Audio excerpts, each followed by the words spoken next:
Hello అందరికీ. ఎలా ఉన్నారు? ఇవాళ నేను పెసరపప్పు చారు చేస్తున్నాను. ఇది ఆంధ్రాలో చాలా ఫేమస్ ఇది.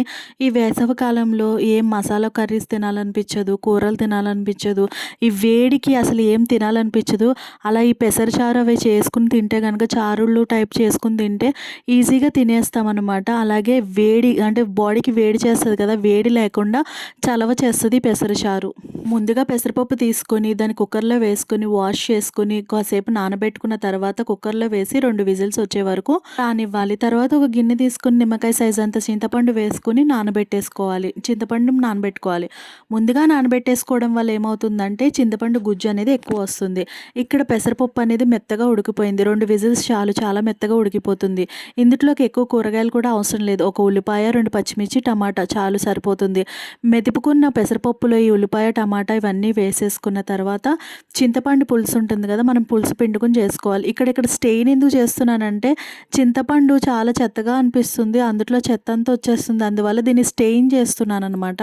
రసం అంతా కూడా తీసేసుకోవాలి. ఎంత వరకు పలచగా కావాలో చూసుకోవాలి. నాకు ఇంతవరకు సరిపోతుంది. బాగా ఒకసారి మిక్స్ చేసుకోవాలి. పులుపు అనేది అడ్జస్ట్ చేసుకుంటూ చూసుకోండి. ఎంతవరకు పులుపు సరిపోతుందో అంతవరకు కూడా మీరు చింతపండుని వేసుకోండి. అలాగే ఒకసారి బాగా తిప్పుకున్న తర్వాత దీంట్లో కొంచెం ఉప్పు వేశాను, కళ్ళుప్పు వేస్తున్నాను. అలాగే కొంచెం ఒక హాఫ్ టీ స్పూన్ పసుపు కూడా వేసేసుకుని తర్వాత దీంట్లో కొత్తిమీర కూడా ఫ్లేవర్ బాగుంటుంది. కొత్తిమీర వేసేసుకుని ఇంకా మిక్స్ చేసుకోవాలి. ఇందులో ఎటువంటి కారం పొడి వేసుకోక్కర్లేదు.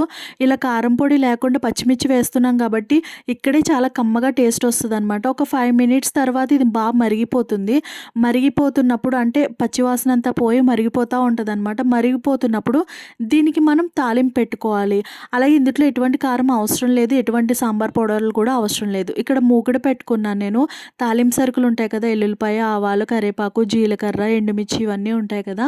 అవన్నీ ఆయిల్‌లో వేసుకున్న తర్వాత బాగా ఫ్రై చేసేసుకోవాలి. బాగా ఫ్రై చేసుకున్న తర్వాత అంటే మొత్తం పోపు దినుసులంతా బాగా ఫ్రై అయిన తర్వాత దీన్ని మనం పప్పుచారులో తిరగమాత పెట్టేసుకోవాలి. అంటే పెసరపప్పు చారులో తిరగమాత పెట్టేసుకోవాలనమాట. ఇలాగా తాలింపు వేసేసిన తర్వాత ఒక్కసారి లిడ్ అనేది క్లోజ్ చేసేయండి. చేసేస్తే ఆ తాలింపు ఫ్లేవర్ అంతా కూడా దానికి పట్టేస్తది పెసర చారుకి.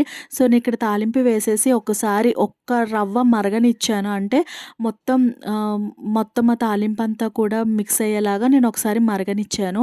అంతే. చలవ చేసే పెసరపప్పు చారు ఖచ్చితంగా మీరు ఇంట్లో ట్రై చేయండి. చాలా చాలా యమ్మీగా ఉంటుంది. ఇది పిల్లలకు కూడా హెల్తీ. ప్లీజ్ లైక్ చేయండి, షేర్ చేయండి, సబ్స్క్రైబ్ చేయండి.